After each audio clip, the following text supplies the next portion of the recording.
Hello, you wonderful people, and welcome to another episode of Super-Fanta-Fi. This being a show where I talk about TV shows of the supernatural, fantasy, and or science fictional genre. For today's episode, I'm going to talk about the latest episode of Nancy Drew. A lot of interesting things went down in this episode, so let's break it down. Well, first and foremost, I love that we start at the beginning of the episode, and it's like, oh, there's dead birds, and it's like, what the hell is going on? Apparently, crazy stuff is happening all over town. Usually, we might get a little cold open and then get into it, but it's like everything happened kind of in the cold open, and it's like, wait, what's going on? And then they're trying to summon a spirit, but obviously it's not a language. It's not like George's first language, so she's kind of struggling through it, and she kind of messes up the spell and basically summon what was like a kitchen spirit or something inside of because I saw the translation and it said cheek, and I was like, what's that going to do? Oh, and it put like a kitchen spirit or whatever inside of Bess's cheek, and she's throwing up, and they're just like, oh, come on, Bess, like, what did you eat? She's like, I'm sorry, and it's like, yep. And then she throws up again. The dude Tom Swift walks in. What? I'm assuming that's pulling from the Nancy Drew books. Side note, like, I should have looked into it beforehand, because I kept wondering the entire episode. I'm like, there was a character in the Hardy Boys, the TV show, like, was his name Tom Swift? I don't remember. Probably not. I mean, obviously, like, the series themselves, not the TV shows, but the books are in the same universe. The Nancy Drew and the Hardy Boys do, like, cross over. But I don't know if, like, I don't remember if, I swear home dude's name was Tom. I don't remember if it was Tom Swift, though, in the Hardy Boys. Regardless, I could be wrong, and this could be the first time this character's made a TV show live appearance. I mean, because there have been, like, Nancy Drew movies. But, it's interesting. Well, there might have been Nancy Drew TV shows too. Regardless, the fact is, we get science fictional in this bitch, and I'm like, what? That's like, all right. Because it's like the show's been supernatural for so long, and they're like, kind of have a little bit of a science fictional episode. It's like, I mean, not really science fictional, but kind of lean at science fictional, because some of that is like, well, some of that's technology, like an AI assistant. I mean, to that extent, yes, it's heavily science fictional, but a lot of that, like some of that tech, is science fiction. The drone, not as much, but there's certain leaning toward, and I'm like, that's so fascinating, because it makes me think of, like, I mean, using the superhero worlds, for example, the DC universe and the Marvel universe are like that. They're like, there's a lot of science fiction, but there's also, like, a lot of magic coexisting in the same world. It's actually weird when you think about it. Like, that's why you can have something like Superman, a alien, and then you can have a magic user like Constantine or Zatanna, for example, or Raven, who's the daughter of, Trigon, a demon, all existing in the same universe. It's crazy to think about. Nevertheless, tangents and all that aside, it was just kind of an interesting thing. Obviously, Tom's come looking for a special meteorite that crash landed here on Earth, and he's saying that basically all the weird events happening around town aren't ghost-related, because he's very like, oh, anti-ghost is like, whoa, Tom, how you going to roll up in our spot of Horseshoe Bay? We know this town like the back of our hands. When we know there's something, when we smell the supernatural is usually involved. And ultimately, it ended up being the meteorite, but it also ended up being supernatural elements. So it's, once again, a blending of both worlds, actually. Because basically, the comet that the meteorite came out, like, the last time it was around was like 1929, and now it's circling back now again, and now it's it being in proximity is what's causing the meteorite to act this way. So Nancy's working with Tom. She's even going to get paid. She also learns, like, oh yeah, Cecilia's like, yeah, so there's going to be a party where we're going to, Everett celebrating the fact is that, oh, the charges against him were dropped. Plus, he wants to thank you because, it's like, oh, I didn't spin it as you were doing it to save someone's life, but that you kind of came to your senses type of thing. And also, we're going to tell him you're his granddaughter. It's like, wait, what? It's like, yeah. If ever, and that's the thing, even even Celia realizes, like, oh, if we keep this secret and Everett finds out that we kept it from that you were his granddaughter, oh, that's going to be a whole issue. So we need to present you this way and kind of welcome you into the family officially, So, and obviously Ace has his reservations about it, because it's like, if you do this, like, you're going to become Nancy Hudson, and Nancy Drew might disappear, so. And I think that's an interesting element to this episode, too. But as the episode progresses, like, obviously Nancy and just, like how snippy, Tom is, where he's just like, he's got an outfit for every occasion, and he's just like, oh, that's what you're wearing? What, are you jealous? And it's just like, and Nancy just has to put on her little beanie. But yeah, they're going in there investigating, and it seems like oh, like Tom runs into, he's thinking like, oh, there's like some science explanation for what's going on. Nancy's like, it's ghost. He's like, science explanation. She's like, ghost. And he's like, all right, you want to believe in that? Blah, blah, blah. It takes a while before he finally believes in the ghost, because he goes back there using all his tech and all the ghosts. The ghosts basically kick his ass and send him out again. So once again, I love that. At one point, he literally came in with, it was like a specific thing. It looked like a Mega Man weapon, like that little cannon thing on his arm. I can't help but think Mega Man when I saw that. That's just crazy. Once again, just the science fiction just like went up the wazoo in that moment. It's like, holy crap. That's like some, like, what you see there, that's like some Peter Parker, Tony Stark, like, invention level type of stuff. It's kind of the feeling you get. Especially, like, with some of the drones, because it reminds me of the more recent Spider-Mans, specifically. I'm trying to think off the top of my head, he uses some tech similar to that in the movies, but it makes me definitely think of, like, the gadgets you have in the PS4 Spider-Man game, and obviously, the Miles Morales DLC. Oh, video game. Regardless, it made me think of that a little bit, but Tom kind of admits, like, all right, I'm going to need your help. So rather than just being Nancy and Tom, it's like, obviously we're bringing the whole squad in. Basically, he uses like these little things that have human heat signatures to draw the beings away. And so when the time comes, they're there and they're like trying to open up the latch, and Bess gets sprayed with some stuff and she goes crazy, and it's like, oh, well, we're gonna have to leave you in here. I do love that later when they come back, it's like, oh, she escaped, because it's like, yeah, she went full-blown Jack Nicholson, Shining, the way she kind of smashed through.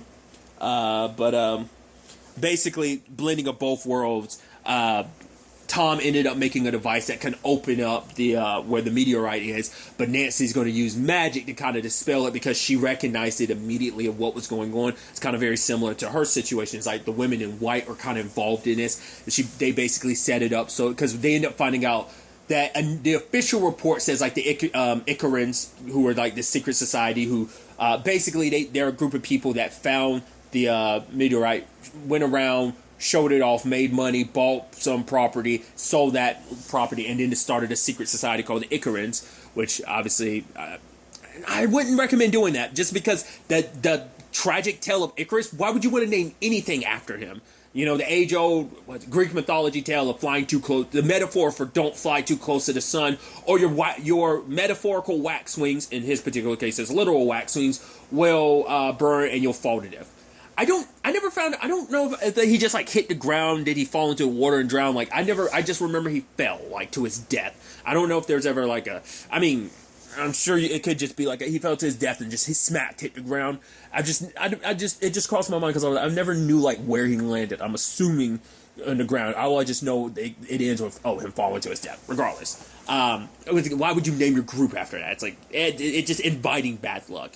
But when it's all said and done, Nancy uses her spell. At the same time, I like that Ace is kind of fighting Bess, who's kind of entranced under the spell. Turns into a sword fight. It's like, oh, like, it kind of felt, it's not the same, but like it feels like a smidge, like a little bit of an Indiana Jones kind of moment to me. That was kind of interesting. Dodging and weaving like that. It's pretty dope. Luckily, Bess snapped out of it when they were able to break the spell. Because, like, once again, that science fictional stuff of like, right, I'm gonna pick up this piece of wood and vibrate it at a certain frequency, because everything has water in it. If you hit like a certain powerful frequency, you can literally like shoot out the water. So he basically turned a log into a water hose, and she's like, you did that. He's like, yeah, you basically started a fire with your by using magic in your blood. So like, where are we at? Once again, we on those opposite spectrums. We on the supernatural magic side, and we on the heavily science fictional side. It's such a weird thing to see it happen in this show, because I would have never expected it. I don't think we'll ever see that again. I think this will be the only episode, just because they brought in a character like Tom. I think they just want to do something weird with an already weird show with all the supernatural stuff. But it's like, at least that we've gotten like one full season of the supernatural, and then like most of the season with the supernatural. So we're basically two supernatural show with, obviously we're incorporating more magic. I mean, that was always kind of the thing, but like it was never. It's been a lot more magic this season, I feel like, than previous seasons. But regardless, tangents and everything aside, but luckily they were able to get the meteorite at the end of the day. It's actually kind of sad why Tom actually wants the meteorite, because it's like, oh, like my dad doesn't accept me for me. He's actually trying to like hook me up. It's like, yeah, he needs me to be his straight son. And for him, it's like, I've done all this, I've accomplished so much, but so has my dad. And for me, nothing I do will ever be good enough, because I will always be his disappointing gay son. So it's like, by doing this, I can make him fuel with a spaceship. I can make him, and he'll go to Saturn. And at the very least, it'll change his perspective on me. Yes, I'll have to hide away that part of me, because, and that also ends up playing an interesting role in the episode, like, having just frustrating having the same conversations over and over again when it kind of goes and leads nowhere. That kind of goes into George and Nick's side of things this episode, but it's just interesting because it can also flow in both Nancy's side of things as well as Tom's, just because it's like, hiding a part of himself, because if he keeps bringing it up, eventually he's going to find out how his dad really feels about it. And it's like, finding out that how your dad really feels, especially if he doesn't accept you, like, that's going to sting and hurt and cause a lot of, I'm sure I definitely know for sure it will cause like a lot of issues in its own right. But, even Nancy has to deal with that, because it's like, right, like, she has to, put aside who she is as Nancy Drew, the identity she's known for so long. To be fair, she's been spiraling with who she is for a long time, and just has to embrace the Hudsons. But Tom had kind of given her an idea about like packaging like Nancy Drew, like how he wears like his clothes as armor. Like, you do the same thing, create an armor to keep Nancy Drew safe while you run around as Nancy Hudson, which he puts it together later on, because like, yeah, like the spell came from a Hudson, plus it needs, you said, my blood in the spell, so I know you're a Hudson. But he's like, I'll keep your secret, so I do like that, though, like, because they are kind of like a very opposites attract type of thing of, like, for her, it's like, yeah, like, oh, he's like, I like working with you. She's like, really? Like, even though we disagree all the time, he's like, yeah, like, he's like, I need that. Because I'm sure maybe for him, there's a lot of people that don't challenge him the way Nancy does. So it's like, plus it kind of opened up his worldview of like, yeah, things aren't all that I said. Because even at one point in the episode, he's like, phantoms. Yes, I said phantoms.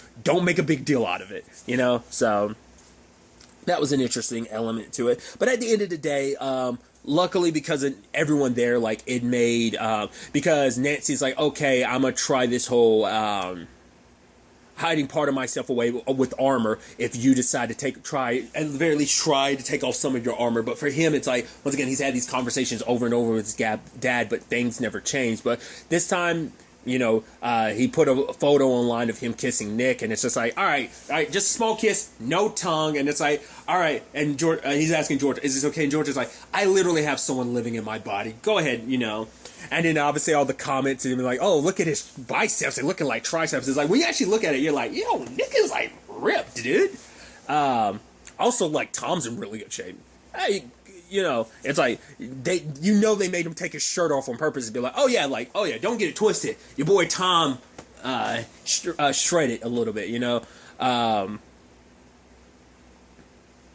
there was also other interesting, things in the episode too, like a little small bit. I love that when they went to steal Val's laptop, because it's like, obviously, like, Ryan's unaware of all that she's done, so like he's still hanging out with her, wanting to like, oh, it's like getting close to her, and it's like, oh, like Nancy's like, oh, it seemed you need to be wary, like maybe she's got someone to your part. It's like, no, like she's doing an article and she wants to spend time with me. We want to spend time together. It's like, yeah, I actually like, and Nancy's like, are you talking to me about your love life? He's like, yeah, I think I am. He's like, is that weird? And she's like, yeah, it is. So I'm going to go, bye. It's like, yeah, like, that's your daughter you're talking to about your love life. That'd be like, well, she already had to deal with that in season 1 when Carson was dating her mom's best friend, which is even more twisted now, considering like her best friend is in jail, because it's like, right, her mom's best friend is in jail because of everything related with being a part of Tiffany's murder and stuff like that. It's like, right.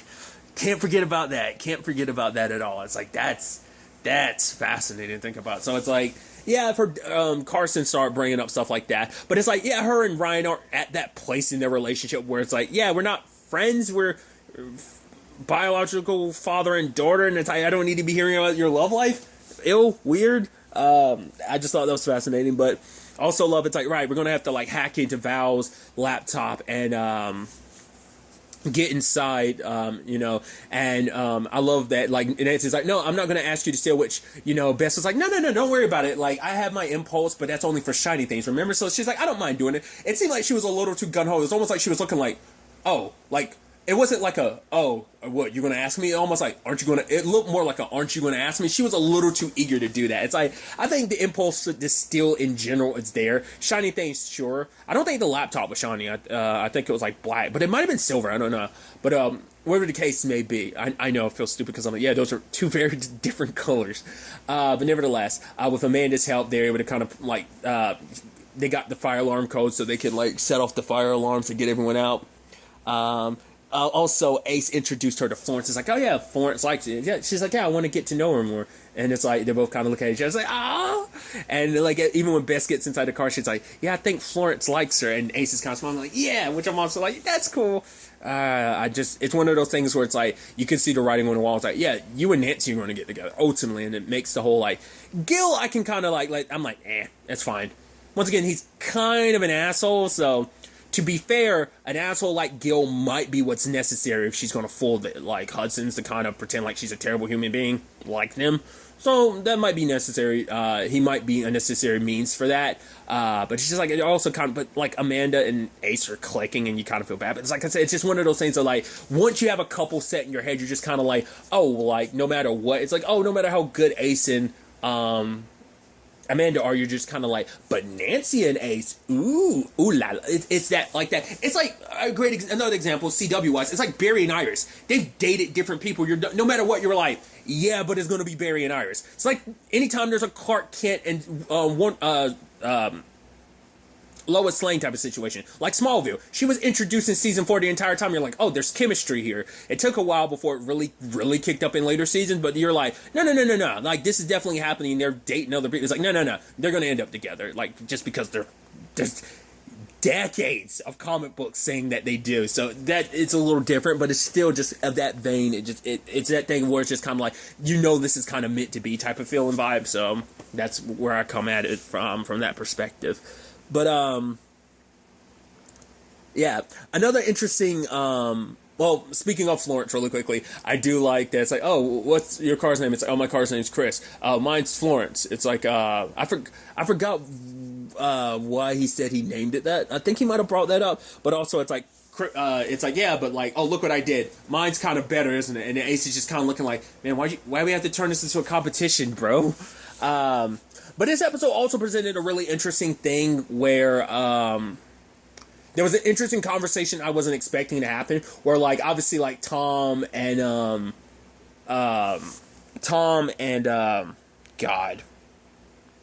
Nick are talking, like, it's like, oh, I love that he immediately comes there. He's like, yo, how'd you get involved in all of this? It was like, oh, let me guess. Like, he's like, I just, came to town, and it's like, oh, ran into some white people, got dragged into their nonsense.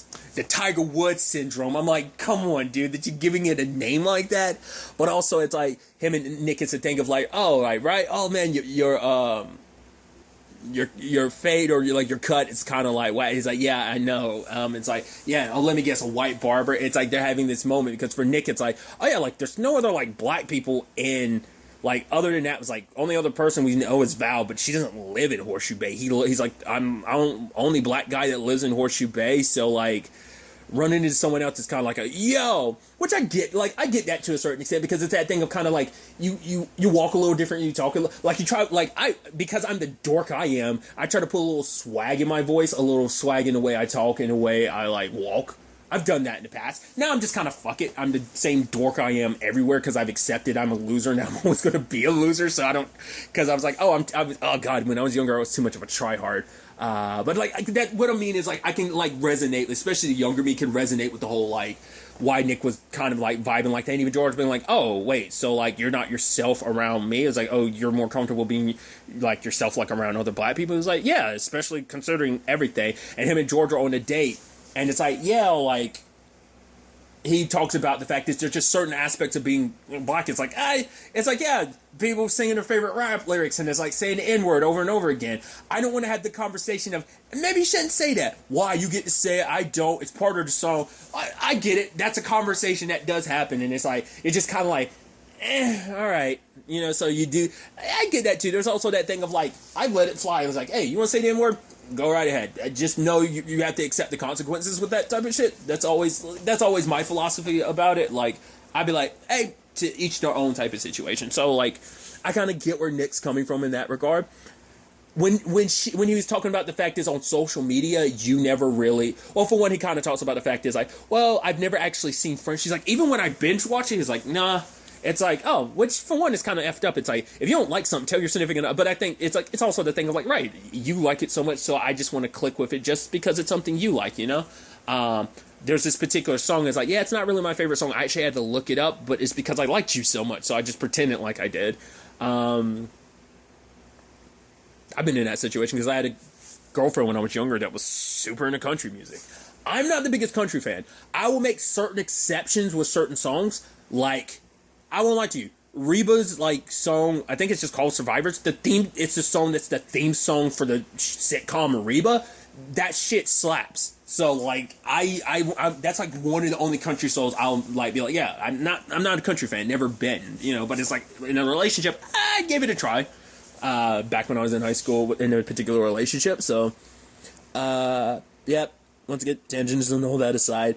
But, then it came up the whole conversation about like, right, you post all this stuff on social media, the restaurant, your sisters, the recipes, but nothing about me. So it's like, dude, you're embarrassed to date a black guy.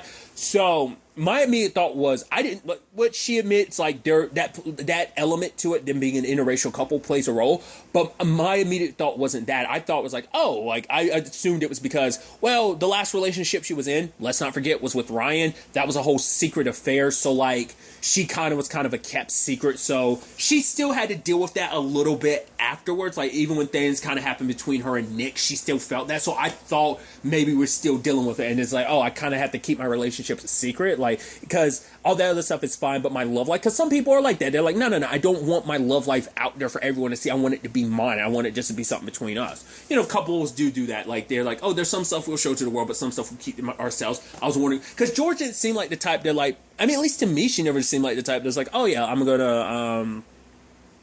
gonna like post like couple photos. It just never seemed like her, at least to me.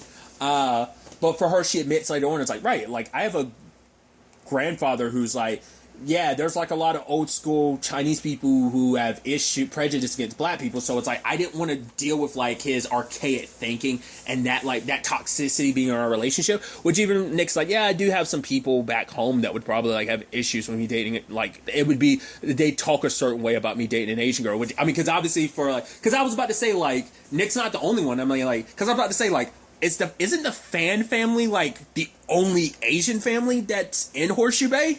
I believe so. I mean, I could be mistaken, but I don't think like Asian like families are like that. I mean, but maybe there are exceptions I'm not really thinking of.